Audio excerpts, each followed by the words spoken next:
أعوذ بالله من الشیطان الرجیم بسم اللہ الرحمن الرحیم۔ ٹھیک رکو نمبر 10 کا آغاز ہوتا ہے اور اللہ تعالیٰ ارشاد فرماتے ہیں، تو کیا وہ شخص جس سے ہم نے اچھا اچھا وعدہ کیا اور وہ اسے پانے والا ہو، اس شخص کی طرح ہو سکتا ہے جسے ہم نے دنیا کی زندگی کے سامان دے رکھا ہے، پھر وہ قیامت کے دن سزا یا جواب دہی کے لیے پیش کیا جانے والا ہے؟ یعنی دنیا کے اندر اس کے اندر پاس بڑا مال و متاع تھا اور آخرت کے لیے اس کے پاس کچھ نہ بچا۔ جس دن اللہ انہیں پکارے گا اور ان سے پوچھے گا کہاں ہیں وہ جنہیں تم میرا شریک سمجھا کرتے تھے، وہ لوگ اللہ کے ساتھ جو شریک ٹھہرائے ہیں، اور جو ان کو نہیں لا سکیں گے، جن پر عذاب کی بات واجب ہو جائے گی۔ پروردگار، ہم ان لوگوں اپنے پیرو جو جن کے ہم پیروکار تھے کو گمراہ کیا تھا۔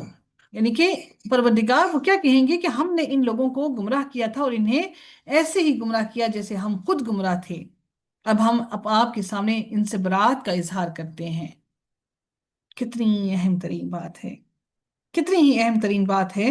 اور ان پیروکاروں سے کہا جائے گا کہ اب اپنے شریکوں کو مدد کے لیے پکارو، چنانچہ وہ پکاریں گے مگر یہ شریک انہیں کوئی جواب نہیں دیں گے اور سب کے سب عذاب دیکھ لیں گے۔ کاش کہ وہ ہدایت پاتے، کاش کہ وہ ہدایت پاتے۔ کیا فرمایا کہ ہم نے انہیں ویسے ہی بہکایا جیسے ہم خود بہکے ہوئے تھے۔ یہ وہ لوگ ہیں جنہوں نے ہمیں گمراہ کیا۔ جب انسان کسی کی عبادت کرتا ہے نا، تو عبادت کرنے کے بعد چاہتا ہے کہ ہم نے جس کے لیے مشقت کی، جس کے لیے ہم نے سب کچھ پیش کیا، ہم اس کی طرف ہم اس سے کوئی جو بھی امید لگائی ہے، ہم اس سے نجات بھی حاصل کریں، اس سے مدد بھی حاصل کریں۔ پھر روز قیامت ان کے لیے کوئی مدد نہیں ہوگی۔ اس سے مراد وہ شیاطین اور جن و انس ہیں جن کی کسی نہ کسی رنگ میں دنیا میں عبادت کی جاتی ہے رہی ہے۔ یہاں عبادت سے محض مراد یہ نہیں ہے کہ پوجا پاٹ کی گئی، بلکہ بندگی اور غلامی بھی کی۔ یعنی وہ لوگ جو چاہتے تھے کہ اللہ کے احکام کے مقابلے میں ان کے احکام کی اطاعت کی جائے، خواہ وہ دنیا کی طور پر ہو یا ان کے آخرت کے طور پر ہو۔ آخرت پر بھی ان کو اس بارے میں یقین تھا، کہ یقین ہوتا ہے کہ نہیں، یہ ہمیں ضرور بچائیں گے۔ آج مسلمان بھی یہ کہتے ہیں کہ یہ ہماری مدد کریں گے روز قیامت اللہ کے سامنے۔ اللہ کے سامنے کوئی کسی کی مدد نہیں کر سکتا۔ اگر کوئی کر سکتا ہوتا تو یقیناً نبی کریم صلی اللہ علیہ وسلم اپنی اولاد کے لیے کرتے۔ نبی کریم صلی اللہ علیہ وسلم اپنی اولاد کے لیے حضرت فاطمہ کو یہ نہ کہتے کہ انسان جو بھی انسان ہے وہ اپنے عمل اپنے پاس اللہ کے پاس لے کر جائے گا، اور اللہ کے سامنے کوئی کسی کو بچا نہیں سکے گا۔ تو نبی نے بھی اپنی اولاد کو عمل کے لیے کہا، حالانکہ نبی کی اولاد کی پرورش تو نبی نے خود کی، لیکن پھر بھی ان کو عمل کرنے کے لیے کہا۔ تو ہماری تو پرورش میں ہی اتنی کوتاہیاں غلطیاں ہیں۔ تو اللہ تعالیٰ فرماتے ہیں کہ پھر وہ کیا کہیں گے کہ ہم آپ کے سامنے برات کا اظہار کرتے ہیں، یہ ہماری عبادت قطعا نہیں کرتے تھے، ہمیں تو پتہ ہی نہیں یہ کس کی عبادت کرتے تھے۔ یعنی ان کے معبود ان کو پہچاننے سے ہی انکار کر دیں گے، اور کہا جائے گا اپنے شریکوں کو بلاؤ، سو وہ انہیں پکاریں گے تو وہ انہیں کوئی جواب نہ دیں گے اور وہ عذاب دیکھ لیں گے۔ کاش کہ وہ واقعتاً وہ ہدایت پا جاتے، اور جس دن وہ اللہ تعالیٰ انہیں پکارے گا، پس فرمائے گا تم نے رسولوں کو کیا جواب دیا تھا، تو اس دن تمام خبریں ان پر اندھی ہو جائیں گی، سو وہ ایک دوسرے سے بھی نہیں پوچھیں گے۔ بس رہا وہ جس نے توبہ کی اور ایمان لایا اور نیک عمل کیے، تو امید ہے کہ وہ کامیاب لوگوں میں سے ہوگا۔ اور آپ کا رب جو چاہتا ہے پیدا کرتا ہے، جسے چاہتا ہے وہ منتخب کرتا ہے، اور انہیں کوئی اختیار نہیں ہے۔ اور اللہ تعالیٰ پاک ہے اور بہت بلند ہے اس سے جو وہ شریک ٹھہراتے ہیں، اور آپ کا رب جانتا ہے جو ان کے سینے چھپاتے ہیں اور جو وہ ظاہر کرتے ہیں، اور وہی اللہ تعالیٰ ہے جس کے سوا کوئی معبود نہیں، اسی کے لیے یہ تمام تعریف ہے دنیا میں اور آخرت میں، اور اسی کی حکومت ہے اور اسی کی جانب تم لوٹائے جاؤ گے۔ اے نبی، آپ فرمائیں کہ کیا تم نے دیکھا اگر اللہ تعالیٰ تم پر قیامت کے دن تک ہمیشہ کے لیے رات طاری کر دے، تو اللہ تعالیٰ کے سوا کون معبود ہے جو تمہیں روشنی لا کر دے سکے؟ کیا تم سنتے نہیں ہو؟ اے نبی، آپ فرمائیں کیا تم نے دیکھا کہ اگر اللہ تعالیٰ تم پر قیامت کے دن تک ہمیشہ کے لیے دن ہی کر دے، تو اللہ کے سوا کون معبود ہے جو تمہیں رات لا کر دے سکے جس میں تم سکون حاصل کرو؟ تو کیا تم نہیں دیکھتے؟ اور اس نے اپنی رحمت سے تمہارے لیے رات اور دن بنائے تاکہ تم اس میں سکون حاصل کرو، اور تاکہ تم اس کے فضل میں سے تلاش کرو۔ دن کو اللہ کا فضل تلاش کرو اور رات کو سکون حاصل کرو، اور پھر تم اس کا شکر ادا کرو۔ اور جس دن اللہ تعالیٰ انہیں پکارے گا، پس وہ کہے گا میرے شریک کہاں ہیں جن کا تم گمان رکھتے تھے کہ وہ تمہاری اللہ کے سامنے حجت بیان کریں گے، اللہ کے سامنے کھڑے ہوں گے، اور ہم ہر امت میں سے ایک گواہ کھینچ لائیں گے، پھر ہم کہیں گے کہ اپنی دلیل لاؤ، لے کر آؤ وہ دلیل جس پر تم دنیا میں اپنی ہر دھرمی کیا کرتے تھے، تو وہ جان لیں گے کہ یقیناً اللہ حق اللہ تعالیٰ کے لیے ہے، اور وہ بھی ان سے گم ہو جائے گا جو وہ کھڑا کرتے تھے۔ یقیناً قارون موسیٰ کی قوم میں سے تھا۔ دیکھیے، اب یہ طبقے بنائے تھے فرعون نے، گروہ گروہ کر دیا۔ اب قارون موسیٰ کی قوم میں سے تھا، ان کا رشتہ دار تھا، ان کا کزن تھا، بس اس نے ان کے خلاف سرکشی کی۔ اب اتنا قریبی حضرت موسیٰ کا، اور اس نے سرکشی کی، اور ہم نے اس کو اتنے خزانے دیے تھے کہ یقیناً ان کی چابیاں بلا شبہ ایک طاقتور جماعت پر بھاری ہوتی تھی۔ اس نے بہت بڑے بڑے اونچے قداور پہلوان رکھے ہوئے تھے، جو اس کی دروازوں کی خزانوں کی، جو ان کی جس کے اندر خزانے اس نے رکھے تھے، ان کی چابیاں اٹھاتے تھے۔ اتنی بڑی بڑی چابیاں تھیں، سوچی کہ وہ تالے کتنے بڑے ہوئے ہوں گے۔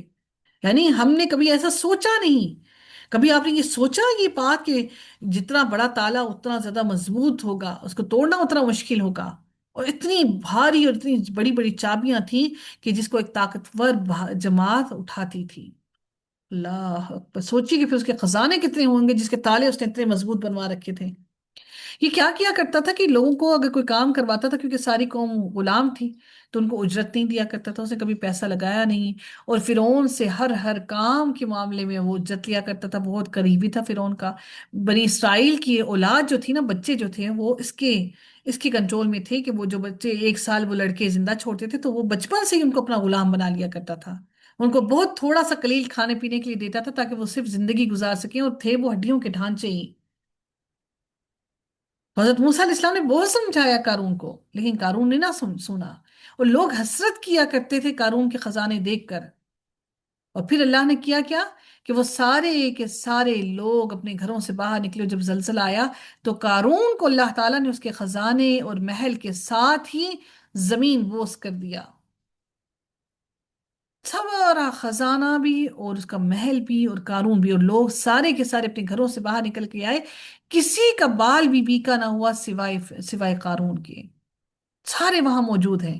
قارون کو اللہ تعالیٰ نے زمین بوس کر دیا، کی نشانیاں تھی۔ اور پھر وہی لوگ جو حسرت کر رہے تھے اس کے مال پر، وہی لوگ آج اپنی غربت پر رشک کر رہے تھے۔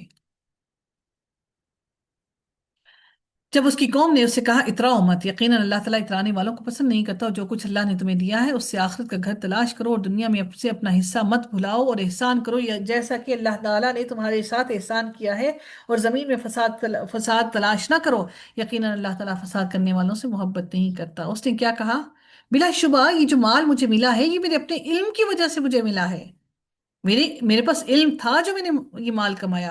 اور کیا وہ نہیں جانتا کہ بلا شبہ اللہ تعالیٰ اس سے پہلے یقیناً کتنی قوموں کو ہلاک کر چکا ہے، جو اس سے زیادہ قوت اور اس سے زیادہ جمعیت رکھتی تھی، جو اس سے زیادہ طاقت رکھتی تھی، اور جو زیادہ جم غفیر تھا، اور مجرموں سے ان کے گناہ پوچھے نہیں جاتے، بلکہ ان کو صرف اور صرف سزا دی جاتی ہے، ان کو کٹہرے میں کھڑا کر کے ان کو پورا کا پورا، ان کو پوری کی پوری سزا دے دی جاتی ہے، ان سے پوچھا نہیں جاتا۔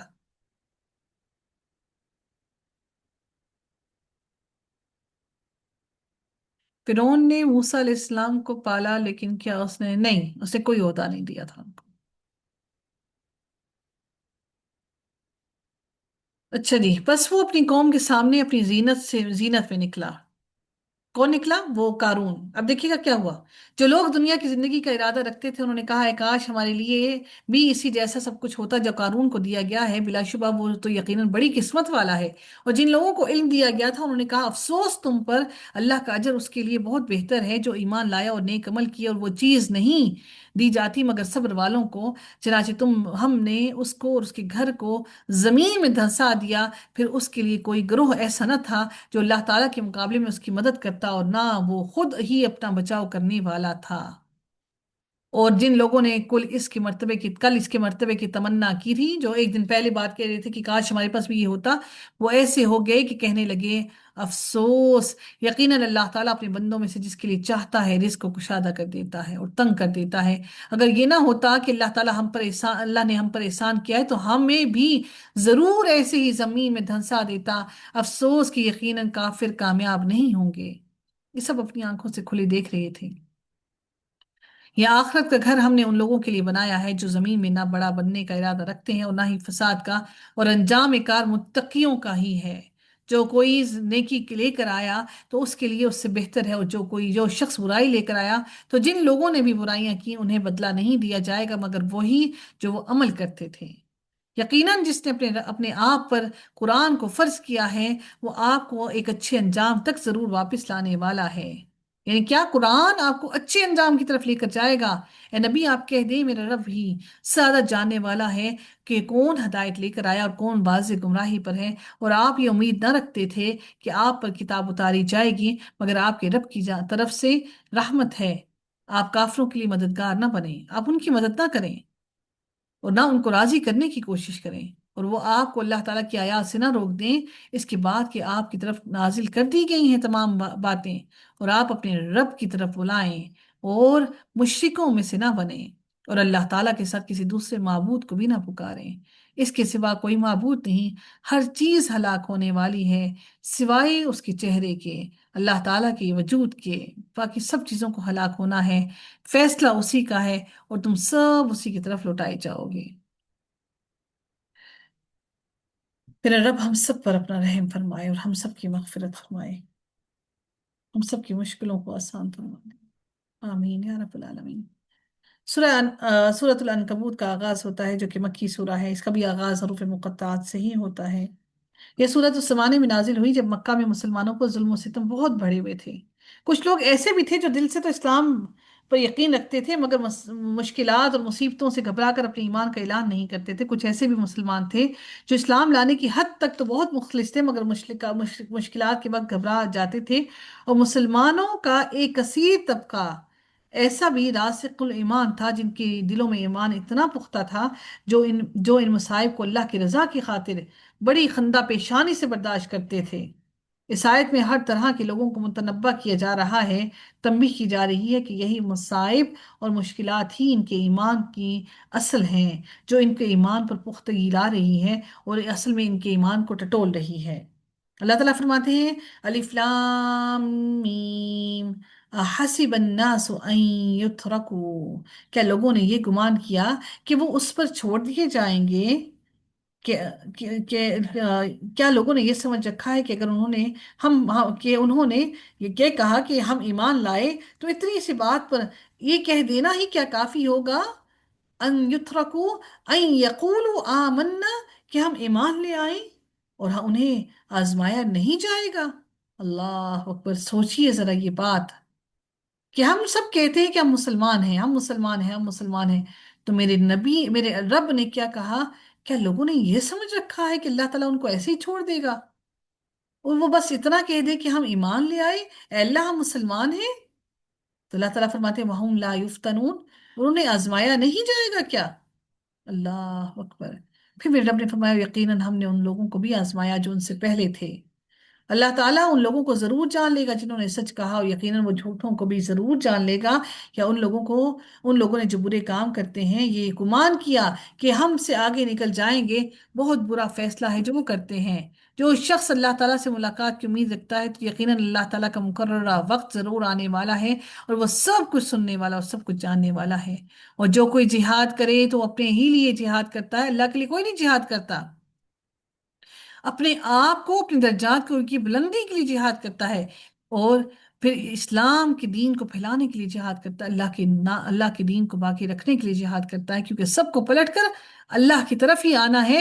اللہ نے فرمایا کہ تم میرے لیے جہاد نہیں کرتے، بلا شبہ اللہ تعالیٰ ساری جہانوں سے یقیناً بہت بے پرواہ ہے، اس کو کوئی فرق نہیں پڑتا کہ تم جہاد نہ بھی کرو، زمین میں کوئی اگر ایک مسلمان بھی باقی نہ رہے تو اس کو کوئی فرق نہیں پڑتا۔ اور جو لوگ ایمان لائے اور انہوں نے نیکیاں کی ہیں یقیناً ہم ضرور ان کی برائیاں ان سے دور کر دیں گے، اور یقیناً ان کو بہترین جزا بھی دیں گے جو ان کے اعمال کی بدولت۔ اور ہم نے انسان کو اپنے والدین کے ساتھ حسن سلوک کی تاکید کی ہے، اور اگر وہ دونوں تجھ پر دباؤ ڈالیں کہ تو میرے ساتھ کسی کو شریک ٹھہرائے جس کا تجھے کوئی علم نہیں تو ان کی اطاعت نہ کرنا۔ دیکھیے علم کتنی اہم ترین بات اللہ تعالیٰ نے بار بار بار بار کہی کہ علم نہیں، علم سے مراد کیا ہے کہ جس کی تم سمجھ بوجھ نہیں رکھتے۔ ہم سمجھتے ہیں کہ ہمیں بہت علم ہے، ہمیں تو قرآن کا کوئی علم ہے ہی نہیں، ہم نے تو زندگی کا کوئی ایک سال بھی قرآن کو نہ دیا، ہم نے تو اللہ کے لیے کوئی زندگی کا ایک لمحہ بھی نہیں نکالا۔ آپ صرف اپنی اولاد اور اپنے بچوں، اپنے بہن بھائیوں اور اپنی زندگی پر صرف توجہ ڈالیے کہ اتنی زندگی کے سالوں میں سے کتنے سال اللہ کو اور اس قرآن کو دیے۔ اگر ایک سال 2 سال دینا شروع کی تو ہمیں لگتا ہے ہم بڑی نیک اور پاک باز ہو گئے ہیں۔ علم تو ہمارے پاس آیا ہی نہیں۔ ہاں، اگر تمہیں وہ کوئی ایسی بات کہیں تو پھر تم ان کی اطاعت نہ کرنا۔ اگر وہ تمہیں شرک کرنے کا کہیں، وہ ہم کہتے ہیں نا ہمارے باؤ اجداد نے بھی یہی کیا، وہ بھی چڑھاوے چڑھاتے رہے، وہ بھی نیازیں بانٹتے رہے، وہ بھی جمعراتیں کرواتے رہے، تو ہم بھی یہی کچھ کریں گے۔ ہم لوگوں کو کیا جواب دیں گے؟ بھئی وہ کہیں گے کہ فلانا مر گیا تو چیلم بھی نہیں کرایا، سوئم بھی نہیں کرایا۔ کوئی مر گیا ہے تو کم از کم رات کو، پوری رات کے لیے اس کی میت کو تو رکھیں، سارے رشتہ داروں کو تو پہنچنے دیں۔ میں یہ جو وہ ہے طارق مسعود صاحب، ان کا ایک لیکچر سن رہی تھی، انہوں نے کہا کہ لیکچر نہیں، چھوٹا سا کلپ ہی تھا ان کا سنا، تو انہوں نے کہا کہ میرے والد صاحب کا جب انتقال ہوا تو میں نے کچھ ہی گھنٹوں کے اندر، مطلب اب مجھے یاد نہیں ہے کہ کتنے گھنٹے انہوں نے کہی، کہ اس کے بعد میں نے ان کا جنازہ کروا دیا، اور بہت ہی کم صفیں تھیں، حالانکہ ایسا نہیں تھا کہ راتوں رات ہی جنازہ کروا دیا، اور ایسا نہیں تھا کہ لوگ نہیں آتے تھے اور نہیں آتے ان کی میت پر، بہت سے لوگ جانتے تھے اور بہت سے لوگ جمع بھی ہو جاتے۔ لیکن جو اللہ کا اور اس کے رسول کا حکم ہے کہ اگر اس نے نیکیاں کی ہیں تو تم اس کو اس کے اچھے ٹھکانے سے کیوں دور رکھتے ہو؟ اس کو جلد از جلد اس کے اچھے ٹھکانے کی طرف پہنچا دو، اور اگر اس نے بد عمل کیے ہیں تو پھر تم اس کو اس کی برائی سے روک نہیں سکتے، اس کو اس کے ٹھکانے تک جلد از جلد پہنچا دو۔ ہمیں ضرورت ہے ان وصیتوں کو کرنے کی، ہمیں ضرورت ہے اپنی اولاد کو یہ بات سمجھانے کی۔ اچھا، میری والدہ کا جب انتقال ہوا تو ان کا رات کے وقت انتقال ہوا، اور ہم نے رات کو 3 بجے ان کا جنازہ ہم نے کروایا تھا، اور پورے خاندان میں یہ بات پھیل گئی، اوہ ہو جی، راتوں رات جنازہ کرا دیا، پتہ نہیں کیا تھا، پتہ نہیں جنازے کو صبح تک رکھا کیوں نہیں، پتہ نہیں کیا معاملہ تھا۔ مطلب ہم لوگ کوئی چیز چھوڑتے نہیں ہیں کسی کو پکڑنے کی۔ پھر رب کا تو حکم یہ ہے، میرے نبی کا حکم یہ ہے، ہماری شریعت کا حکم یہ ہے، جلدی کرو، دیر کس بات کی؟ ہم انتظار میں رہتے ہیں کہ فلاں بھی آ جائے، فلاں بھی آ جائے، فلاں بھی آ جائے، فلاں بھی آ جائے، پھر ہم کریں گے۔ جو میرے رب کا حکم ہے اس حکم پر عمل درآمد کرو۔ انشاءاللہ اللہ نے چاہا تو انشاءاللہ ہم سارے کے سارے جنت میں اکٹھے ہوں گے، ہم ان سے ملیں گے انشاءاللہ۔ اللہ تعالی ہمیں اچھے حال میں ملائے۔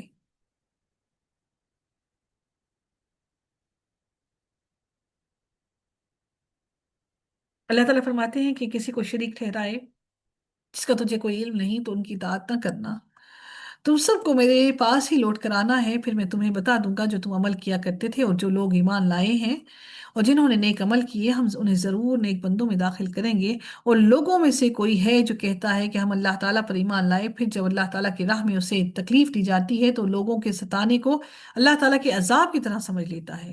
یعنی آپ کو جب لوگ کوئی تکلیف دیتے ہیں نا، دل پر بے چین ہوتا ہے، پریشان ہوتا ہے، تو ہم سمجھتے ہیں اللہ کا عذاب ہے۔ اور یقیناً اگر آپ کی رب کی طرف سے مدد آ گئی تو وہ ضرور کہیں گی کہ یقیناً ہم بھی تمہارے ساتھ تھے۔ اور کیا اللہ تعالیٰ ان کے ساتھ ان کو زیادہ جاننے والا نہیں ہے؟ جو سارے جہانوں کے سینوں کو جانتا ہے، ان کے بھیدوں کو جانتا ہے، تو کیا اللہ تعالیٰ ان کی چالوں کو، ان کی باتوں کو نہیں جانتا کہ ان کے پیچھے ان کی کیا نیت ہے؟ اور یقیناً اللہ تعالیٰ تو ضرور جان لے گا ان لوگوں کو جو ایمان لائے، اور یقیناً وہ منافقوں کو بھی ضرور جان لے گا جن کی زبان پر کچھ اور دل پر کچھ ہے۔